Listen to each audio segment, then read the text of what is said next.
نکاح حلالہ، حلالہ جو ہے میجورٹی جو ہے وہ اس کو جائز نہیں کہتی، میجورٹی کے نزدیک یہ جائز نہیں ہے، یعنی ہم اتفاقاً حلالہ کی بات نہیں کر رہے، میجورٹی کے نزدیک جو ہے نا حلالہ جائز نہیں۔ حلالہ سمجھتے ہیں نا، جیسے نکاح تحلیل کہتے ہیں کہ ایک عورت کو 3 طلاقیں ہو گئی ہیں اپنے شوہر سے، تو اب وہ اپنے شوہر کے لیے حرام ہے، ہمیشہ ہمیشہ کے لیے حرام ہے، الا یہ کہ کوئی اور اس سے نکاح کرے اور وہ اس کو اتفاقاً طلاق دے دے تو اور وہ پھر پہلے شوہر سے نکاح کر لے، یہ نکاح حلال ہے۔ تو اگر اتفاقاً ہو جائے تو ٹھیک ہے، لیکن اگر پلانڈ ہو تو پھر میجورٹی کے نزدیک یہ جائز نہیں۔ حضرت ابو ہریرہ رضی اللہ عنہ سے روایت ہے کہ اللہ کے رسول نے حلالہ کرنے والے پہ اور جس کے لیے کیا گیا دونوں پہ لعنت فرمائی، ٹھیک۔ بلکہ ایک اور روایت میں کیا کہا ہے کہ میں تمہیں کرائے کے سانڈ کے بارے میں خبر نہ دوں، تو لوگوں نے کہا اللہ کے رسول کیوں نہیں، تو اللہ کے رسول نے کہا حلالہ کرنے والا۔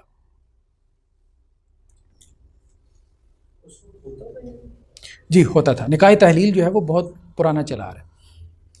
تو امام مالک، امام احمد، جمہور کا موقف یہ ہے کہ نکاح تحلیل جو ہے وہ جائز نہیں ہے، یعنی اس نیت سے کہ دوسرے کے لیے میں حلال کرنا چاہتا ہوں۔ وہ ہفتے کے لیے جو نکاح کر لیتے ہیں وہ یہ کہتے ہیں کہ یہ نکاح موقت ہے، یعنی وقتی نکاح ہے، وہی متع والی بات، وہ یہ نکاح موقت ہے۔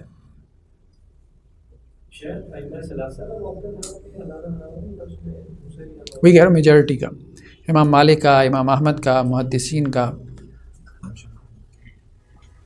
تو وہ سب یہ کہتے ہیں کہ نکاح حلالہ جو ہے وہ جائز نہیں۔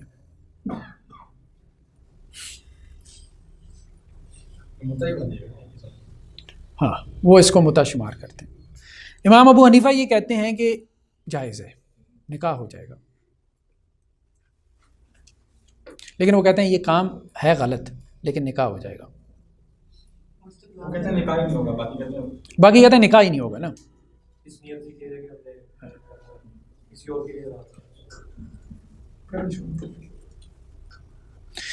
لیکن صاحبین کا بھی موقف یہی ہے، قاضی ابو یوسف کا بھی موقف یہ ہے کہ یہ عقد فاسد ہے کیونکہ یہ وقتی نکاح ہے، اور امام محمد ان کا کہنا یہ ہے کہ نکاح ہو جائے گا لیکن پہلے کے لیے حلال نہیں ہوگی، یعنی دونوں نے رستہ بند کر دیا۔ سمجھ رہے ہیں نا بات؟ یہ دوسرا موقف، وہ یہ کہہ رہے ہیں نکاح ہو جائے گا، امام محمد کہہ رہے ہیں، لیکن پہلے کے لیے حلال نہیں ہوگی۔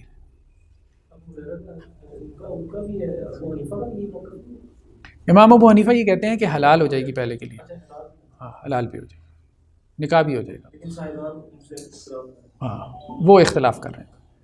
قاضی ابو یوسف تو کہہ رہے ہیں کہ نکاح فاسد ہے، اور امام محمد یہ کہہ رہے ہیں کہ نکاح ہو گیا ہے لیکن پہلے کے لیے حلال نہیں ہوئی، یعنی انہوں نے واپسی کا اس کا رستہ بند کر دیا۔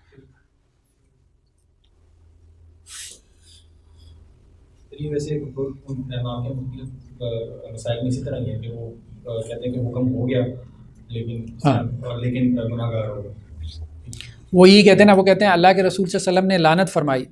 یہ جو کرائے کے سانڈ والی روایت ہے نا، اس پہ جرا ہے، اس پہ جرا ہے، مطلب اس پہ کلام ہے، لیکن وہ جو دوسری روایت ہے نا وہ اس کا وہ یہ جواب دیتے ہیں کہ کسی چیز کے اوپر لعنت کا مطلب یہ نہیں ہے کہ وہ کام ہی نہ ہو، ملعون تو ہے، ہم بھی کہتے ہیں ملعون ہے، لیکن نکاح ہو جاتا ہے۔